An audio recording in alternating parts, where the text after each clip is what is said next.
Hello and good evening, everyone. Thank you so much for joining us tonight. My name is Michelle Malonzo, and I work with The Word, a storytelling sanctuary, who is co-sponsoring this event tonight. The Word is a nonprofit organization working to build inclusivity in the publishing industry. Our mission is to promote voices from underserved communities and diverse backgrounds, to honor the stories of those who face adversity and injustice, and provide a sanctuary space where we can see ourselves in literature. To learn more about the work we do, you can check us out at thewordfordiversity.org. We are thrilled to be hosting the writers tonight in partnership with our dear friends at Duende District. And representing Duende is the founder and my dear cherished friend, Angela Maria Spring. Welcome, Angela. Oh, thank you, Michelle. Michelle is the new director of operations at The Word, and I just could not be happier. How did I love this organization even more than I already do? Hire Michelle Malonzo.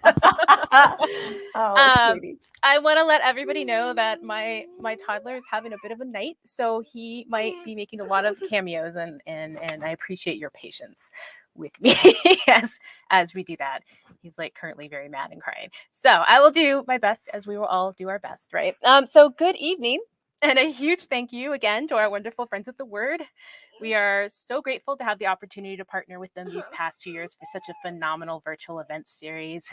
And thank you so much for joining us. I am Angela Maria Spring, the owner of Duende District, a collaborative pop-up bookstore by and for people of color, where all are welcome.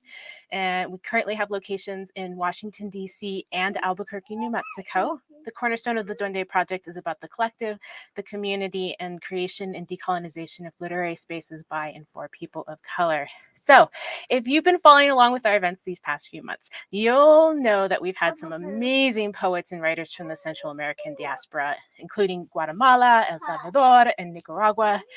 But you're all in for such a treat, because tonight we get to celebrate my familia's homeland, Panama, with 3 brilliant poets from the Panamanian diaspora. So we're all gathered here tonight in celebration of Darrel Alejandro Holnes' powerful debut full-length collection, STEPMOTHERLAND. The poems in STEPMOTHERLAND address patriarchy, faith, U.S. imperialism, love, and desire, so many deep, important topics with a decolonized and incisive view. And he is joined tonight by Jenise Miller and Roberto Harrison. So each poet will treat us to a reading, and then we'll have a conversation together. So if you have any questions, please put them in the chat. And also you can order the poets' books with us, and we'll drop the links in the chat for that as well. So we're going to introduce each poet before they read, and we are starting with Jenise. Jenise Miller is a Pushcart-nominated poet, writer, and urban planner from Compton, California, whose work explores art, archives, geographic mapping, and intersectional history. Her mother is from Colón, Panama, and her father is from Panama City, Panama. She is a California Arts Council Artist Fellow, recent PEN America Emerging Voices Fellow, and Voices of Our Nation's Arts VONA alumna. Her writing about Compton and the Black Latinx community in Los Angeles can be found in her chapbook, The Boulevard, as well as in the Accentos Review, Boom, California, KCET, Artbound, the Los Angeles Times, and the Los Angeles Review of Books. And here is Jenise. Hello, everyone. I'm so excited to be here. Let's see what happened. I don't know if you all can see me. I can't see myself, so as long as you can hear me, it's fine. Can you all hear me? Okay, great. Thank you for that confirmation. So I'm going to read a couple of poems. The first poem I'm going to start with is called Right Isthmus. And it's a poem that I write, I write a lot about, as Angela mentioned, history, looking at Panamanian, Afro-Panamanian history in regards to myself, identity, and the places where I'm from, which includes Compton and, through my parents, Panama. Sorry, one second. It's my daughter. The bathroom. Okay, go ahead. Okay. So this poem is called Right Isthmus. On a black machine in the exam room, I read the words Right Isthmus. I only knew isthmus as narrow body of land, water on two sides, home to my great-grandparents, their bodies, black machines that dug the canal where two oceans now meet. I carry that isthmus in my body. A fine needle pierces my neck, digs through nodules clumped like hard earth to the isthmus in my throat. Bridge to the voice I have not used. Like those before me, I hope to find new life on the other side.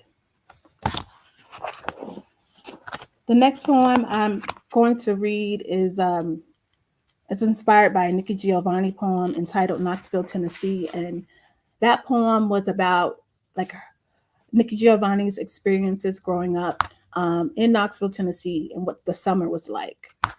And for me, this poem was about what it was like growing up in the city, in Compton specifically, during the summer, and a different image than a lot of people get of Compton. And it's called The Boulevard Compton. I always liked summer the best. Water balloon fights and getting wet under a garden hose. You could run with your bare feet on the cool, wet concrete and be sticky sweet from a coconut doodle melting down your arm. And mommy's cooking plátanos and rice and peas and chicken curry, listening to salsa and R&B.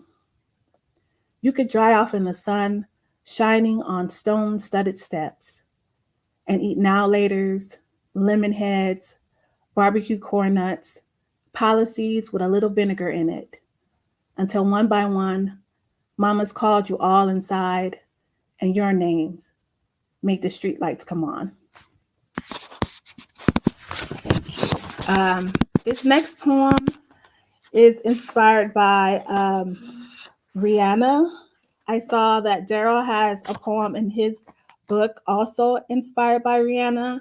And so we're on the same page. I think that's the Caribbean, the same page. And I know his poem, I'm not sure if he's going to read it, is about Rihanna with child. At the time, she wasn't actually with a child of her own. And this poem is inspired by, I saw a video of her and someone interviewed her and they were asking, has she been into celebrity homes and have people been into her home?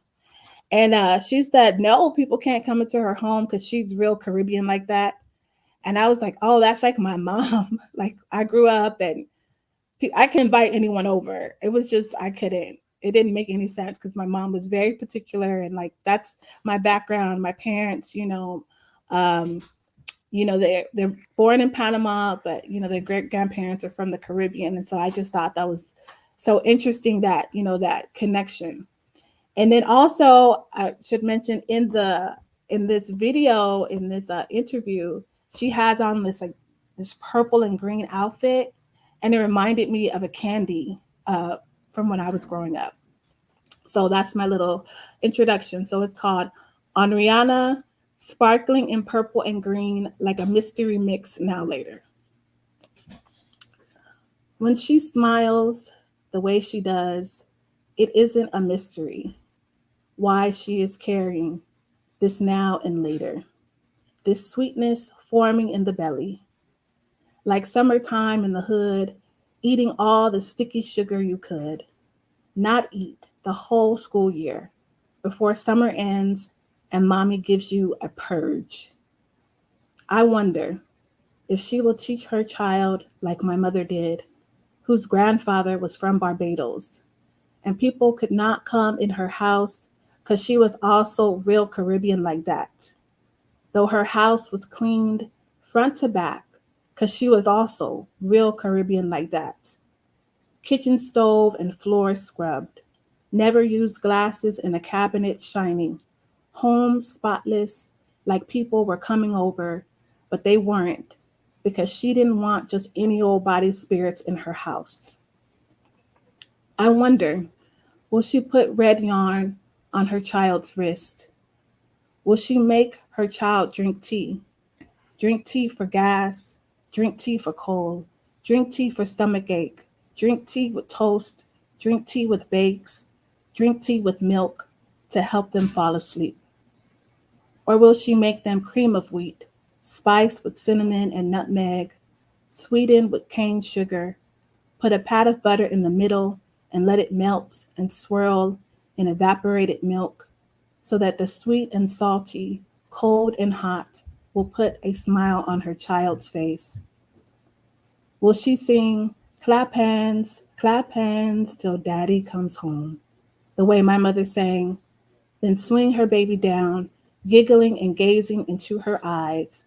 This woman, they will spend their whole life moving toward her extraordinary light, her sparkling mystery, all purple and green, love that sticks for life, a constant sweetness forming in the belly.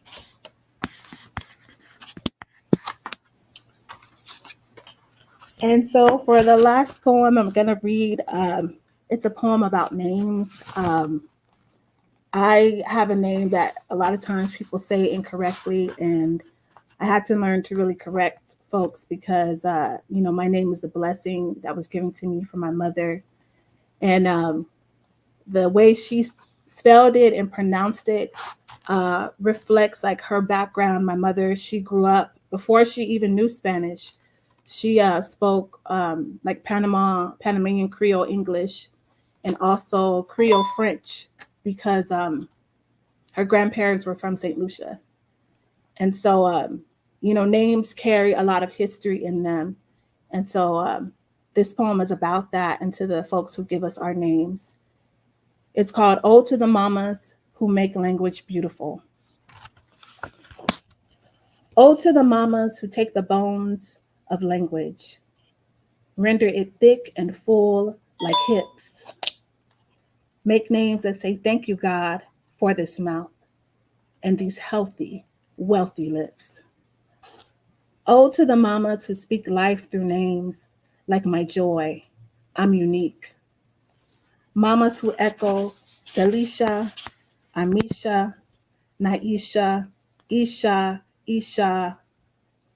In the void of a native tongue, she remembers sound. Ode to the mamas who mean what they say with names that say what they mean.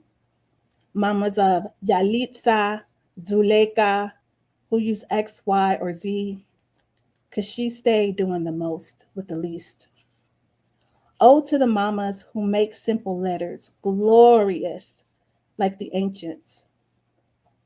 X with T next to L like Xochitl, so you can remember this tongue is resistant, this breath is resilient. Ode to the mamas who divine names, full and fluorescent with lightning and light. Luz, Minachel, Danye, Dejeuner, Ashkache, names that caress the crags and curve of the mouth, roll through the neck and come out with a shout. Ode to the mamas whose skills we doubt when folks think these names too ethnic, too hard to pronounce. No, your name is a poem that claims you and says you belong to us. Ode to the mamas who be the first and last poets, linguists, lyricists, warriors of words with bars for the ages. Like Aretha said, give her her propers and put some respect on her name. Thank you.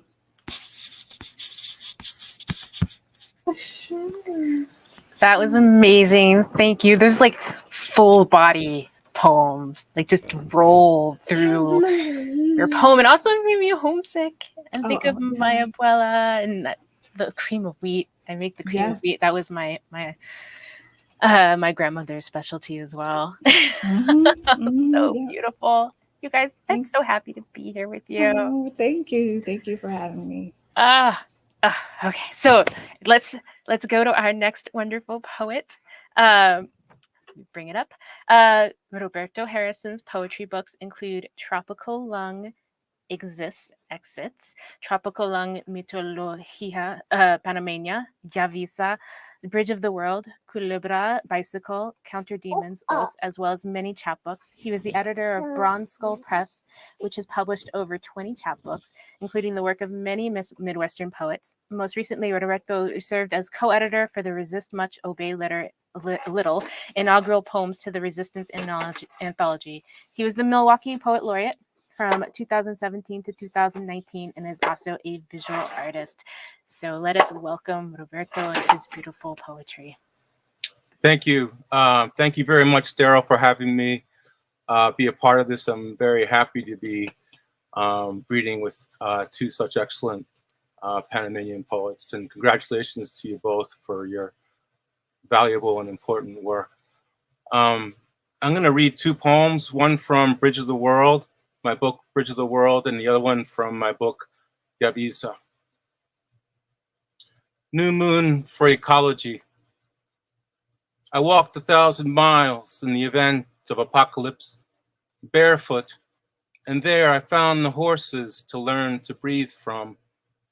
Deer reveal their wilderness to us as we wander, as we remove the tires that brought us here, the vacuous exception of dreams, the dreamless attention, the dream that holds all of us to the conflict that one sees in the heat and in the snow, the conflict of the dream that opens its own eyes, sobbing at the small darkness that will not comfort all of me as I disappear. It will not believe without planes to be there, without the untold overabundance of meaning, of a chatter of a throng of bees, the bees that remember for us where the flowers are. In this time of fires and weapons, the deathless becomes as close to execution as a careless wind does not remove the tree that settles through an arrival and departure to the sound of turmoil and the awful sensory panoramas that know no country, no escape. To the memories as they surface here, again and become like the sand, like the wilderness, emptied of its animals, which will return to the light of the bridge, though not as we can care for them again. Even the firing squad, the many-headed beast of underlings, the serpent revealed to be my soul in this mythos, which is not a story, in this mythos which was based on fear, but became something of love. The collapse of misunderstanding there. As a child, I was to face an evil of the world from everywhere at once with no breathing room. And it came from me in the cancer that will not subside to reveal the deer, the skin that I wear, the black deer, as I am known to the cellar, in the poverty of light, of the people frequently diminished by simple signs. Those constellations have no meaning for me. That family is a set of pebbles on the ground, and I love them as I love the earth, but not more. You can see the head of the lamb arrive with me to the eastern shore, where the horseshoe crabs eternally deliver the devil mask since the beginning of time. I wear it now to step out of this world and to see it in my sleep, which will fill the soil with the voices of who is drawn to evil and who will merely learn from it. There is no end to the consciousness of abandonment, inside or out, as it extends further than the Windows registries, enough so that we can continue to imagine past the collapse of the sun. Wars are fought for it, this occlusion, which is peace. Wars are fought for it because we confuse ourselves with the smallest node of the client. Wars will come of it because we have not seen clearly that only a small continent, a fraction of the network's blood, has been experienced by us. In this world of absolute and constant assault of the silhouettes, silence reveals the vast rents and unknowable vistas that enrich us, but we have no words and no ears for these. The inside was duplicated long ago due to a rigidness which confuses the sacred and the healing songs with weakness and material for the first rose of winter. I sang these songs and I saw these sacred things as my mind was dispersed throughout the endless knots of hearts in the rise of a network agora, and fully seeing, but now I've died through the uncountable, and I arrive to a place where these things and these songs, though still protected, become the light and the dark that I put together with the yoga of Panama to carry me there as a first and last Panamanian.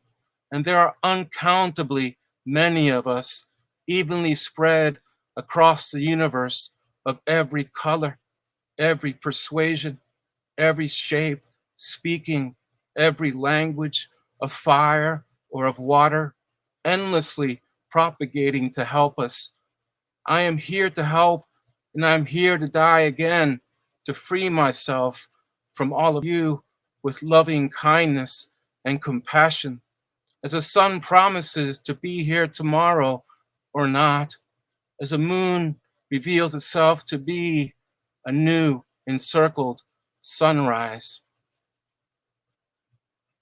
Panama as beginning and end for Paul Martinez Pampa, poet living in Chicago. What end does the dark forest betray with its ashes when the sun remains injured and one, and hats wrap the group limits of our vision, revealed as the archaic resource of the smiles of the earth, as slaughter washes over the endless evaporations in an unknowable home. We receive what the amusement cycle of a deathly disservice, refusal to alarm our inner sentries with their freedom and unnecessary knot by the forewarning of the war. Each murderous plan of the net sees itself dissolve beyond the encroaching humiliation of the sky. Our plans for the deathless arrangement of color, or the increase that Wisconsin attends to in the river of violations, relies in the far corner of Bocas del Toro, and that the freezing attention of the animal, which marks you with ownership and a semblance of the origin of language, will feel. One of these tiny beings travels through the ancient paths through a facet, attentive survivors as we remain endless in our own occupations of disaster. They want the language I spoke, the key to my Saloma arrivals and measure, each swing beyond bridges and the target of demolition, all seven into the layer of skin within, the skeletal end of our exotic orchestra. Even so, the end comes with an embrace, every false framework, though serving comfort in a small spark of light, will shred the sphere of clay a mile down below us in the earth, so that there, in silence and obscurity, but also far below our murderous breathing, the night inside us will wrap itself into a purely black egg. This egg will speak an endless tone to fall beyond the roots of our oceans and turn each curve of the gourd into the start of our assembled blindness and molten radiation, so that each infinite language bleeds into the other and serves the night equally with the explosions of the bridge's double, red and black morning.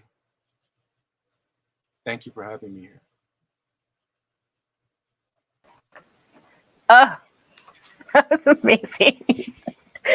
Like we talked about the last time we had a poetry reading, just how hard it is not having these in person, because like all of us would be going crazy right now. Thank you so much, Roberto. That was stunning. Like absolutely stunning. Ah, my goodness. and now our final and like just amazing poet too. I've just followed Daryl's work and just so excited to have him. So let's hear from Darrel. So Darrel Alejandro Holnes is an Afro-Panamanian American writer. His plays have received productions or readings at the Kennedy Center for the Arts, American College Theater Festival, the Brick Theater, Kitchen Theater Company, Pregones Theater, PRTT, Primary Stages, and elsewhere. He is a member of the Lincoln Center Directors Lab, Civilians R&D Group, Page 73's Interstate 73 Writers Workshop, and other groups. His play Starry Night was a finalist for the Eugene O'Neill Theater Center's National Playwrights Conference and the Princess Grace Award in Playwriting. And his play Biannual was also a finalist for the Eugene O'Neill Theater Center's National Playwrights Conference. And his most recent play, Black Feminist Video Game, which sounds amazing, was produced by the Civilians for 59E59, Oregon Shakespeare Festival, Center Theater Group, and other theaters and venues. He's the founder of the Greater Good Commission and Festival, a festival of Latinx short plays, and lives in New York and LA. Holnes is the author of Migrant Psalms from Northwestern University Press and Stepmotherland, which we're celebrating here today from Notre Dame Press. He is the recipient of the Andres Montoya Poetry Prize from Letras Latinas, who is a wonderful partner of ours, the Drinking Gourd Poetry Prize, and a National Endowment for the Arts, Literature Fellowship in Creative Writing Poetry. His poems have previously appeared in American Poetry Review, Poetry, Callaloo, Best American Experimental Writing, and elsewhere. Holnes is a Cave Canum and Canto Mundo Fellow who has earned scholarships to the Breadloaf Writers Conference, Fine Arts Work Center in Provincetown, Postgraduate Writers Conference at Vermont College of Fine Arts, and residencies nationwide, including a residency at McDowell. In his poem, Praise Song from My Mutilated World, won the C.P. Cavafy Poetry Prize from Poetry International. He's an assistant professor of English at Medgar Evers College, a senior college of the City University of New York, where he teaches creative writing and playwriting, and is a faculty member of the Gallatin School of Individualized Study at New York University. For more information, please visit him at www.darrelholnes.com. So with all of that, the man of the hour, give it up for Darrel. Thank you so much, Angela. I really appreciate it. And everyone should check out Duende District Bookstore. It's an incredible business, and I'm so happy that we're able to collaborate on this event. And I wanted to thank Roberto Harrison and Jenise Miller for their incredible readings. Some of the poems that you read inspired my order right now. So I'm really glad to continue to be in conversation with you all and to share with all of our viewers today poems from my new book, Stepmotherland, that just dropped this month. And it's a really special occasion to be able to celebrate this book with other Panamanian poets. This is the first time I've participated in a reading in the US where all of the poets are Panamanian. And so it's a really historic moment for me personally. And I think I saw on social media that this might also be the first time Jenise is also reading in an all Panamanian lineup as well outside of Panama. So that is, it's a really special moment for us all. This first poem is called Ode to My Father, the Captain. And my father was a canal port captain in the Panama Canal.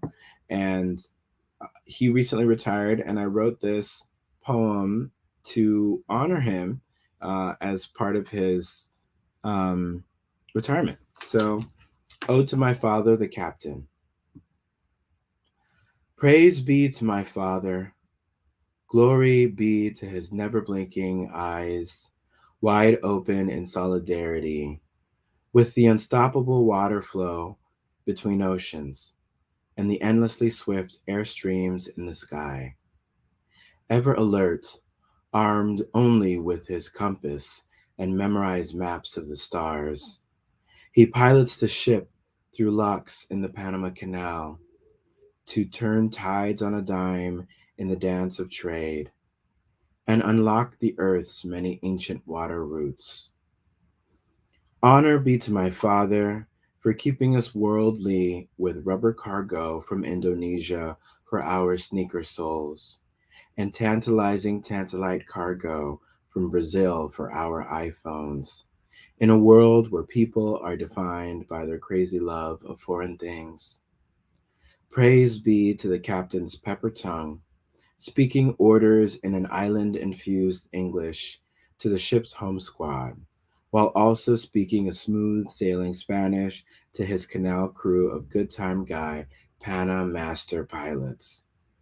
For navigating the planet's sea of tongues with style and the graceful tenetics of an articulate diplomat, as any black man who is among the first captains of his kind would have to do. Praise to the giants on whose shoulders my father stands, to the shackled gallants packed top to bottom and shipped in galleons from Badagree or Cape Coast Castle to West Indian plantations, and then to our isthmus to build and labor our canal. To the ancestors who guide my father when his motors break with their celestial steering, with a gentle push from their hands of sky, just as he guides me to steer my black man body past us having once been considered cargo, past his now commanding a foreign cargo ship, to me one day becoming the wind sifting through all sails, to my one day becoming the water through which all ships must navigate, to my one day becoming the dark matter from which the stars hang at night, illuminating the way home for all who have strayed or been stolen. And now, kind captain, go home to rest. The last boost of coffee has rained down from your thermos flask and washed through your blood to mine. You who cruise the moon around the world so tight, rest sweetly as you sail home tonight.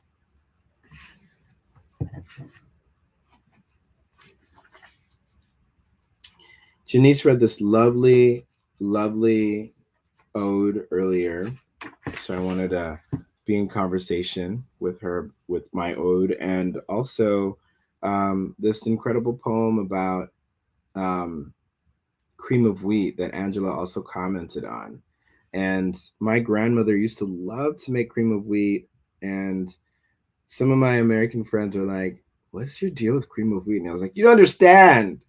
You have to add nutmeg, you have to add all ginger, you have to add all of these things in order to really make it special. You can't just do what's on the box." So, and you know, my grandmother definitely made it special. Yes, my Senna also, yes, these staples. My grandmother also made bread pudding. And when I was 19, I loved her bread pudding and I asked her to teach me how to make it. She taught me how to make it step by step. We made it together. And then when we were done, I asked her for a written down recipe. And she said, "Why would I ever write it down for you if I just taught you?" And I ran upstairs to my room and to write down the recipe so I wouldn't forget it. And as soon as I was writing it down, this poem came out. And it's called Bread Pudding Grandmama. We crack open the coconut and mix the fluids of el coco with cow's milk, like I mix words with grunts and moos when speaking with my childhood fable friends. My grandmother teaches me her recipe for bread pudding when I come home heartbroken from high school. Together, we bake everyday pains into guilty pleasures. We mix torn apart bread loaf backs into the batter, always mixed in a ceramic bowl, and watch them move like tectonic plates. I turn the earth at force with my spoon, like turning through stages of teenage rebellion, where nothing stands firm beneath my feet, and my mind, like bread, is an uneven sponge. I add in brown sugar to taste, she says, and eat some as we bake to feel better about being called a brownie today in class. A little glucose for her day of tasting tears that run down her cheeks as old age runs with my grandfather's mind. We add white sugar, then vanilla, no almond extract unless her monthly check has come in time. If it hasn't, our palate will taste a richer sweetness, the soulful truth of Caribbean cuisine. Almond absence brings the vanilla out more. Our hands mush together our pains with a few grains of salt. For style, she says, with a few slices of butter, the secret to life. in each mixing bowl. I'm the darling grandchild, her favorite, I believe. At school, there is trouble, and medication for her is expensive. So we make bread, bake bread, the sweet kind, to satisfy our appetite. She digs from the bottom of a jar for fruits soaked in wine, only the best ones. We add this last. This is what gives it that taste, man. Any liquor is all right. She talks, I smile. 86 years old, I believe her old hands and weak eyes, but strong legs and big smile. We empty it into the pan, bake it, and trade our worries for the aroma. We breathe in the perfume of hard work on a hot afternoon. Forget that children can be mean, and that with wisdom comes age, but with age comes ailment. Bake for 1.5 hours and devour.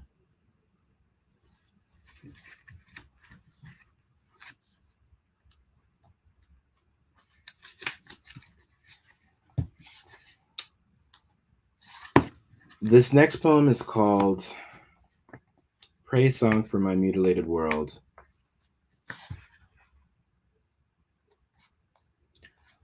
Ode to the Japanese radio oozing hot tunes in the hot afternoon of my childhood at age 4 in La Ciudad de Panama at my abuelo's house. Ode to the black women made of air and imagination who Pito and I danced with in his living room in La Rosita, the rosy part of Rio Abajo, known for turning bullets into blooms. Ode to Laolwa Braz, the early 90s Brazilian siren in Kaoma, who seduces us into dancing with our dream girls and away from the bullet-bitten bodies plastered across the front page of La Crítica News. Ode to the famous mulatto melody howling from the bellows of the accordion on the record, and to the Portuguese words I pronounce in near Spanish as I try to sing along to the forbidden dance song. Ah, recordas thou, vai estar com ela onde for. Ah, recordas thou, vai estar para sempre onde for. There isn't much forbidden in my family except piedra and yerba and the tiroteo from their trade. There isn't much forbidden in my family except pistolas y secuestros and chanchudos y corruptos who've become piedra slaves.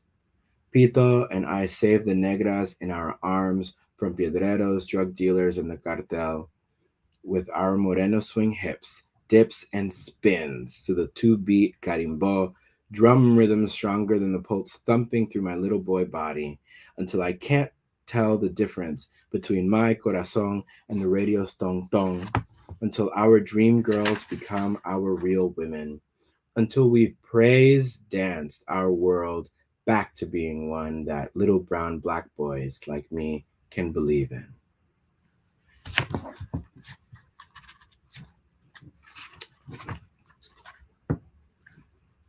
So I do want to read the Rihanna poem since Jenise brought it up.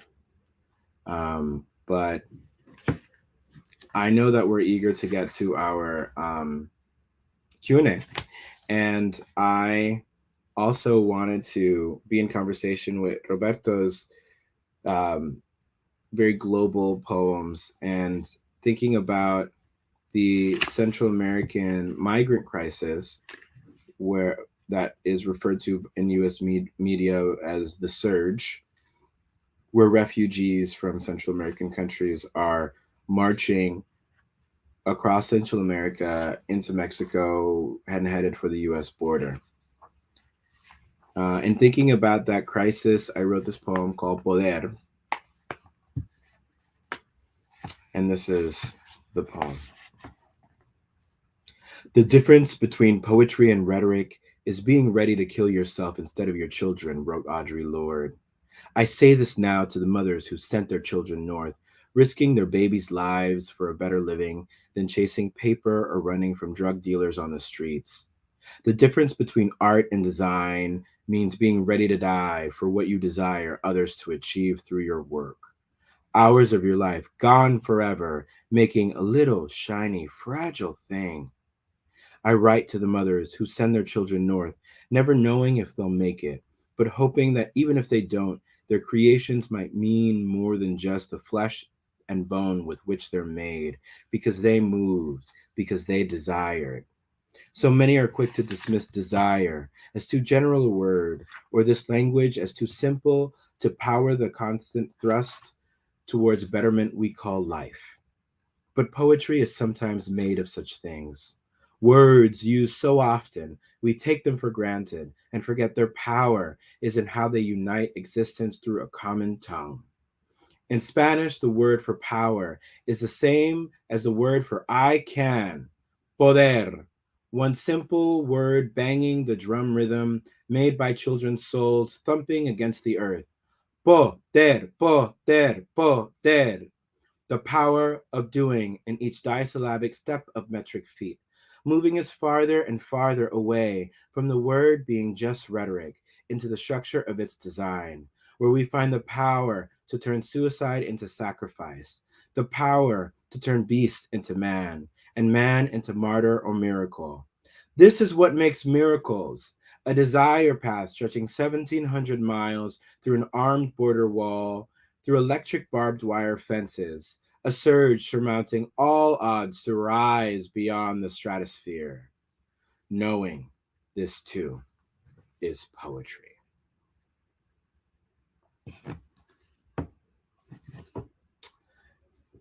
I'm getting a request from Angela to read Rihanna and Child now, so I guess we might have a couple more minutes for it. Anyway, I just need a second after that Poder poem, but I wrote this poem, Rihanna and Child, kind of on a dare from the poet Roberto Gonzalez.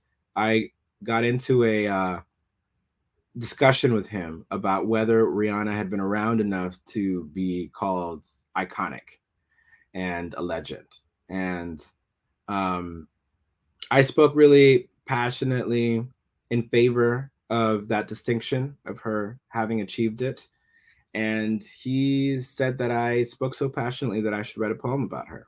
So I started drafting these poems that were about her on stage and her in the music videos and listening to her records. And I was looking at her Instagram and I saw a photo of her with holding a baby. And as Jenise mentioned, this is before she actually was pregnant. You know, now she's about to have her own child, but at the time she hadn't had kids yet. And I was really moved by this photograph because it reminded me of my mom and other women from my Black Panamanian community who, you know, in the carnival dress and the costumes and everything, or in 3rd of November parade, I mean, whatever the case is, the kids are there, right? So Rihanna and Child. The rude girl is with Child in the Instagram pic. It's not her baby. She wears a costume that conservatives may describe as exotic and revealing. I call her mi pana and mi pai. The baby pulls sequins off her bustier. She's not afraid, she won't shine. I was raised by her kind. She shows us how to celebrate Carnival as a hashtag bad girl goddess, tantalizingly hashtag wifey material, playing a benevolent stepmother with hashtag MILF appeal, taking a break from dancing to hush a child in her auntie's laundry room. Over 500,000 followers like this portrait of Rihanna as the Black Madonna. In it, her voluminous hair is a halo. Her shiny headdress is a crown. A beaded curtain frames her as a domestic deity with a washing machine for a throne. Her breast sits ready to be clutched for comfort by the bawling majesty in her arms. Over 500,000 followers hail woman for nestling babe against her bejeweled bustier. Millions more were raised by her kind. Millions more once nestled on the chest of a mother's uniform or on the costume of an auntie close enough to be a stepmom, taking care of others on break from dancing soca or murga in the parade. I was raised by her kind, dazzling and Amazonian, running so fast through the hairspray that her wig almost burst into flames. She who fills beach dunes with matches, feathers, rhythms, and milk bottles, her nude arms waving at parade people walking by, her ribs cracking where the DJ drops the beat. She is not afraid to die. Yes, I was raised by women like that. I was raised by her kind.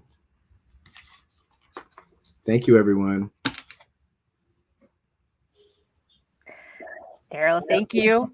That was so perfect because I do believe today is Mardi Gras. Woo! Festival, Carnival in Panama. Everybody's off work. My mom said.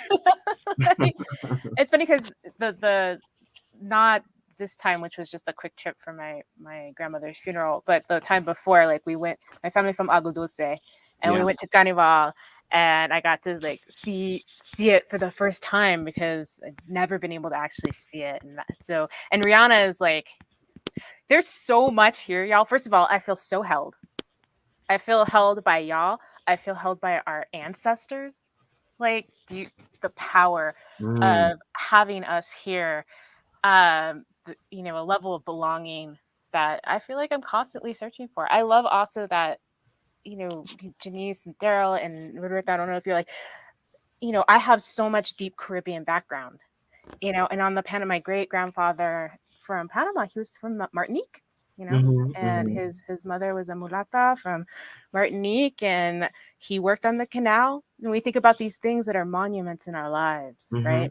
He was an engineer on the canal, and so I see in my own work how these things run across. And so hearing from all of you, your Panamas, and like these things that run so deep in our roots, even the cream of wheat, like I'm just honored to be here with you all. So we're gonna go. We had to have that Rihanna poem. It was like amazing. So thank you. And Michelle and I talked, and we're gonna try to, if everybody can, we'll try to go 5 to 10 minutes over so that we can, have a little more if there's questions or anything like that. So like, I'm overcome. I do have questions, but also I just want to remind everybody, if you have questions, please put them in the chat and we'll try to incorporate them into our conversation. Let's see. It's funny because in your readings, you actually, I think, started answering some of the questions I had. But let's start by each of you. I know we kind of got a little bit that in the writing, but I'd love to hear from each of you a piece of your Panama, something of our culture that you carry with you and treasure, maybe something that always makes it into your writing. I'd love to hear just from each of you just something. This is a question that I've heard like poets say once, like we all have like certain obsessions, and I ended up writing a poem after it was like a talk, and it's called the machete, because apparently what comes up in my poems a lot are knives.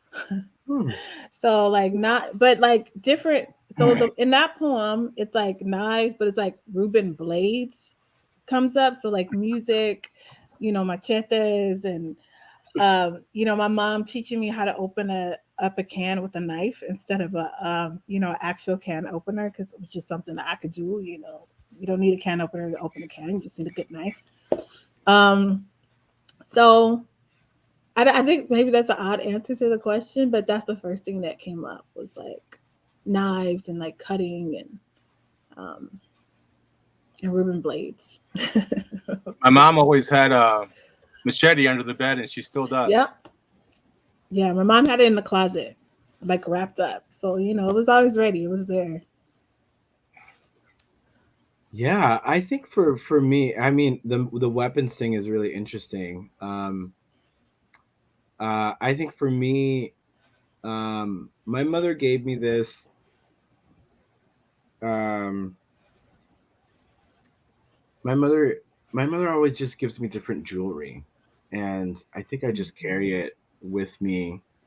And I have like little jewelry from other family members as well. And I think that always, I don't know, makes me feel really Panamanian. I feel like, especially like my parents' family are from Colón a little bit, like really Bocas del Toro, but also like Colón and a lot of the Canal Zone area. And I just feel like a lot of Colonenses are just like always covered in gold. Mhm. So I True. think it's like maybe it's the jewelry. So but it doesn't appear in my poems. So maybe like Jenise wrote a El Machete poem. I need to write like Los Anillos or something, you know. So yeah, I don't know. Maybe I that. recognize a lot of these things too, like the cream of wheat. We had a lot of that when I was a kid. Maicena a lot, evaporated milk. Mhm. Um, but I try to focus on other things about Panama. I mean, I have that in my work too. But to me, Panama is the bridge of the world. It's shaped like a snake. So I have a book called Culebra. To me, it's a qubit to the quantum, and I say that it joins the oceans to the sea. I kind of want to get around the canal. I know it's an important thing, but I always kind of resented the canal being there, even though my uncle used to work in it. And it joins the hemispheres of the earth and of the mind of the earth. And I go back to Panama a lot in my work, but I think I've kind of created something about the structure, or some spiritual structure of it here too. It just so happens, not I didn't actually make this, but the Madison is also, I think, the only city in the continental United States that's built on an isthmus, and there's also a Darien near here. Hmm. Darien is a small town in the jungle in Panama, and so yeah, it's exciting, that to hear some of these things that I think my mom was very Caribbean too, in terms of like we were never allowed to have anybody in the house, you know. And I have my great grandmother was from Martinique. Wait, my grandfather was also Martinician. Oh yeah. Yeah, the one in the poem. It's so Uh-huh. the three of us have a little connection to Martinique. Yeah. That's funny. Yep. And my grandfather was in the American military. He was Choctaw from Mississippi, and he had my father, and then disappeared from my family. But we have that too. So I mean, I'm always trying to draw these things together. So I try to match them Mhm. with literature too, like Glissant and Faulkner, and I'm trying to do something that's sort of Caribbean and sort of related to indigeneity here. Um, so Yeah, that's one of the things that's always really impressed me about Roberto's work is this. I call it a global POV. I'm not sure you would call it that necessarily, but I always think that Panama is almost like a framework that you use to look at the rest of the world. Like Mhm. you have this great macro sense of systems, beliefs, mythologies, and where where like Panamanian folklore fits into this larger global puzzle in your work. And so I always think of you as like this like very global, you have like a global perspective. thank Mm. you. Yeah, I don't, Mhm. I mean, I just kind of came to a conclusion a little bit recently. Panama right now, that's my home in the darkness. That's what it Mm. is to me right now. Whatever that means, whether there's dreams there or not. Mhm. Yeah.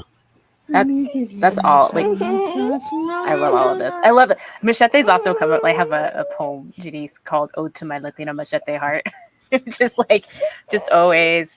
And I love Daryl, the adornment, and then Roberto, that global perspective, which I definitely got from Stepmotherland, Daryl, that global perspective. I think one of the things that I was really appreciative too with your collection was, you wrote poems from, when we're here in the U.S. and in so many ways, Panama has, is this like imperial port Mhm. of the U.S. and I like, Roberto, what you said about getting away from the canal, because in a way it like weighs us down in many, and even though, and it's not really the bridge that we necessarily think it is. I mean, one of the reasons that, my grandmother, she left, she wasn't being paid enough, working for the canal, even though her father helped build it Mhm. and came to the U.S. And so I think these things are all really really important. And I love that their themes go. But Daryl writes about, being there during, when the U.S. bombed, with Noriega. And I just thought that was really powerful. You were there? Yeah, I was there. I mean, I was a baby, but I Wow. was there. Yeah. So there's a poem in the book called "Scenes from Operation Just Cause," and "Scenes from Operation Just Cause." Yeah, on page 7, and it tells the story of my parents were. We would, it was, you could hear the bombing from, we lived in Betania at the time actually, and you could hear the bombing, and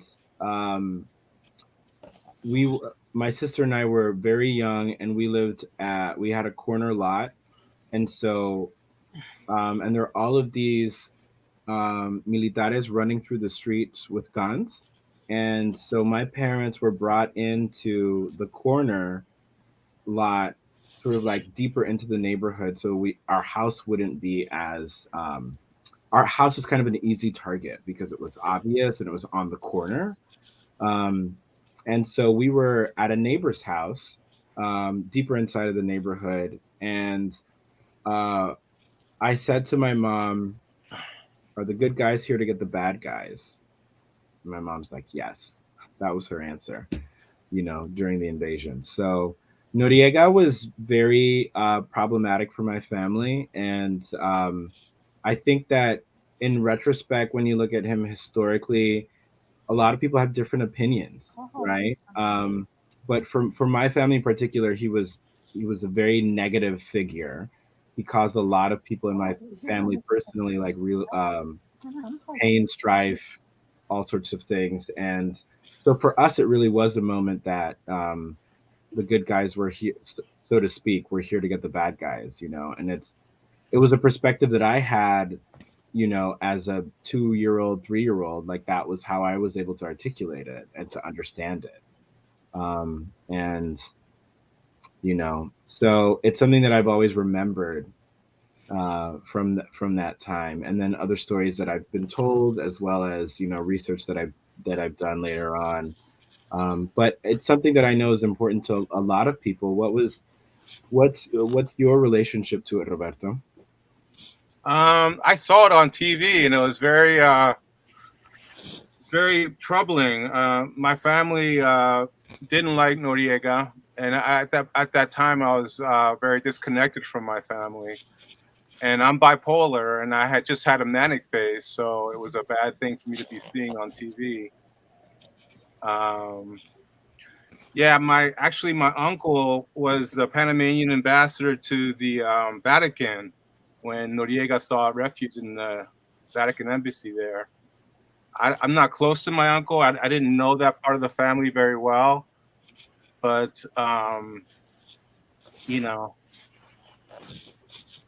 so it was troubling to me. I mean, I think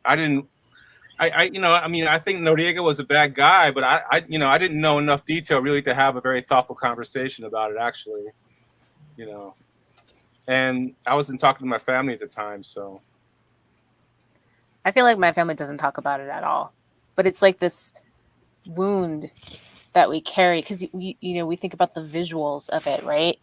I didn't mean for us to go like in a dark way, but I think about all the things that my family doesn't talk about, and it was really struck me, Roberto, what you're talking about, like the mythologies that we carry from us, that we carry with Panama and Panama carries, and I'm constantly searching for what those mythologies are and what they mean to me, especially, as we talked about, like, being Puerto Rican and as well as Panamanian, and how did these things all fit together?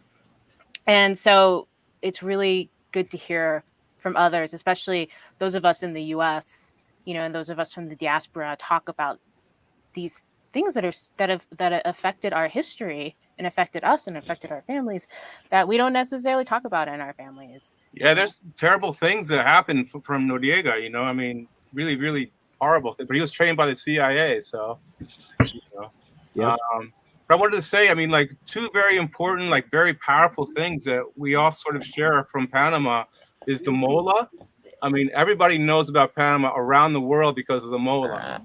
And we, Jenise uses it. All three of us have used it in presenting ourselves. I think that's like a really powerful thing. There's lots of, I mean, I've been surrounded by molas my entire life. That's the single most influential art form of my life. You can learn everything from it. Abstraction, everything is there. And also Saloma Panameña, which I think is a very profound thing that I wish I knew more about. I've only seen it on YouTube, but to me, Saloma Panameña, when I see it, it's like the best antidote to our screen-mediated lives, because two people are face to face and they're doing this profound thing. And it's like, ultimate chemical face-to-face communication. And I think it's just profound, and I went on a search for it and I couldn't find it down there. Somebody told me, you should go down to this bar and drink with these guys and maybe they'll do it for you at 5 o'clock in the morning. And I tried that and it didn't work. But yeah, so, I mean, Daryl, you studied that in school apparently. So, it's still being sort of talked about. So it's beautiful. Yeah, I mean, it's something that we look at in Panamanian studies, and but I love the investigation that you're doing with your work. I mean, people know that you're like a research head, like you. I got some research from you, actually. I learned about Bayano from you. Yeah. I have a thank you in my book Mitología Panameña there. Oh, well, thank you. Yeah. I don't know if Jenise, do you have any thoughts on this particular? My son keeps handing me stuff from the drawer. So like a pile of socks.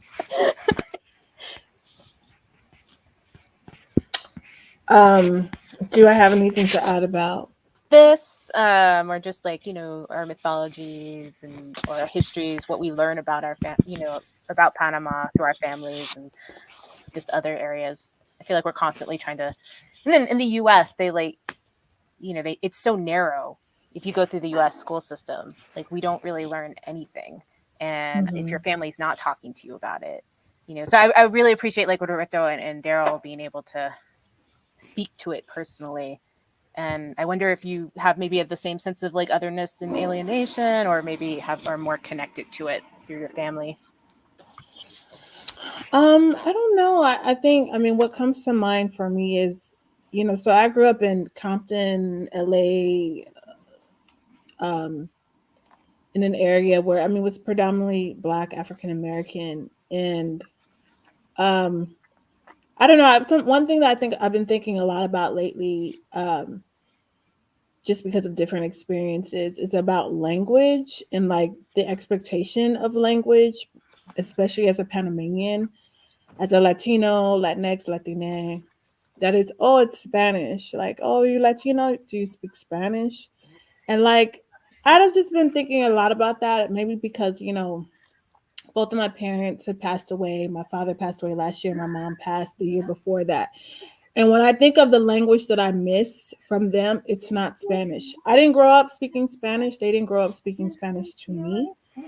And I always had like this resistance. Something about Spanish just didn't, I wanted to learn it, but like I was like, oh, but the people who were teaching it, it doesn't sound like the Spanish that my parents speak or that my community speak. And I think what the resistance is, because I'm kind of still learning, it's interesting learning things. I really feel like my parents are kind of guiding me. One thing my dad told me that I didn't know, that he just told me like before he passed, was that, he was held back a grade because he didn't speak Spanish. Spanish wasn't their home language. Like I mentioned with my mom, like she knew Creole French and Creole English. But then once they had to enter Panamanian schools, then it was like those languages were the broken languages, the inferior languages. Spanish is the superior language. And it's interesting because they were taught that in Panama, and then they come here and that was just like, added onto it. And so I feel like I'm kind of like rediscovering, like, I feel like the language that I'm more fluent in is actually like Patois, Creole English. But who can I speak it with? That was the language that was spoken to me. Okay, look, well, we can speak it. Like, I have a where did I have it? There's this Panamanian dictionary, like a dictionary of Panamanian Creole English. And I was just going through that book, and it was just like, this is the language my parents spoke to me. I don't know. So I don't know if like that really speaks to, I think, the mythology, or like the assumption that I, as a Panamanian, like I should speak Spanish.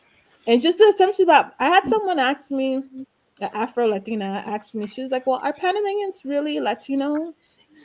Because, and I was like, because what? I think she was implying because some of them migrated from the Caribbean to Panama, so they're not really Latino. I was like, well, if that's what being Latino is about, then maybe not. No, because I'm gonna be in the space that kind of accepts the fullness of my picture and who I am. No.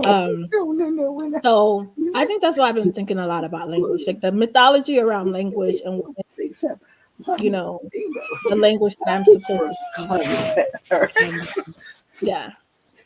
I love that. That's so powerful. I think about language all the time because I'm also not fluent in Spanish, and I feel very much that sort of blockage.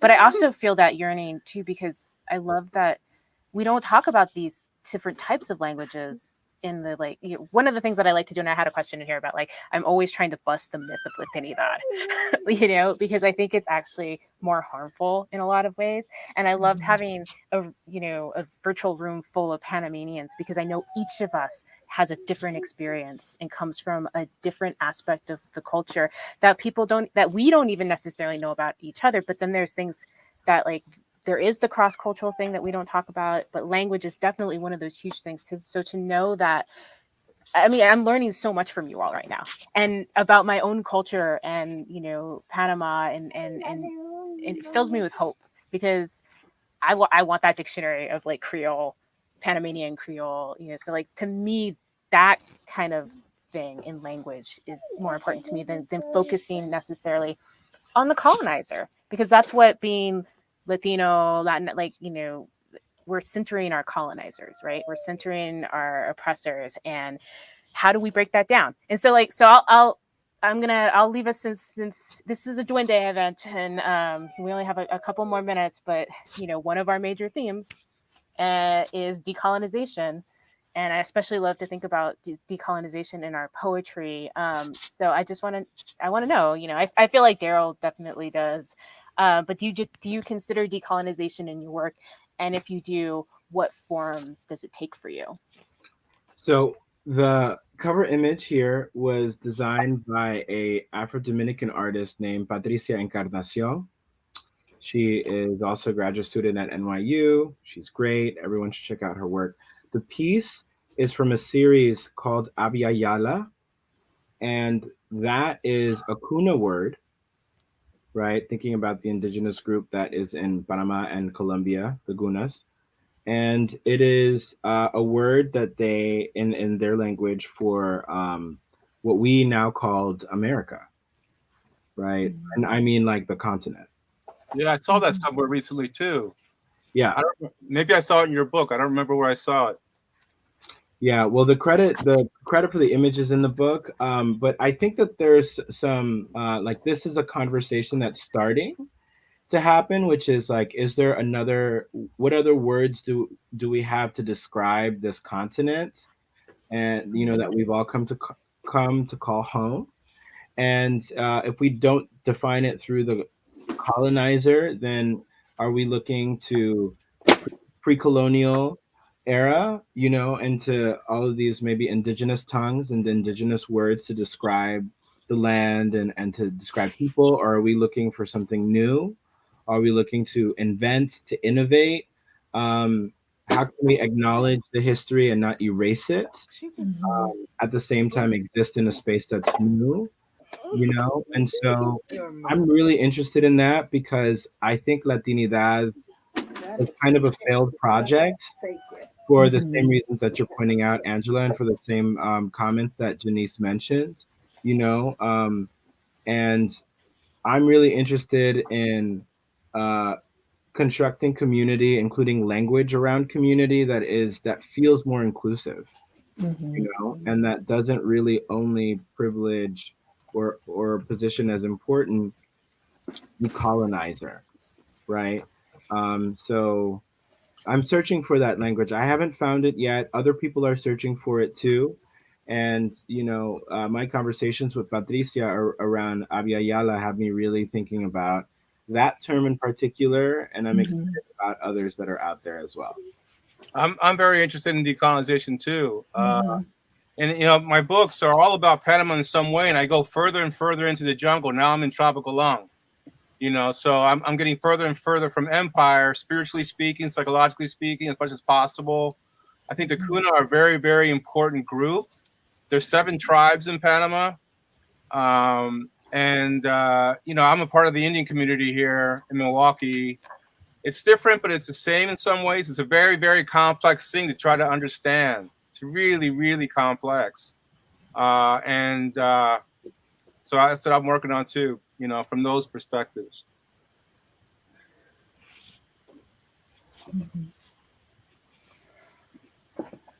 So I see my mother picking up everything.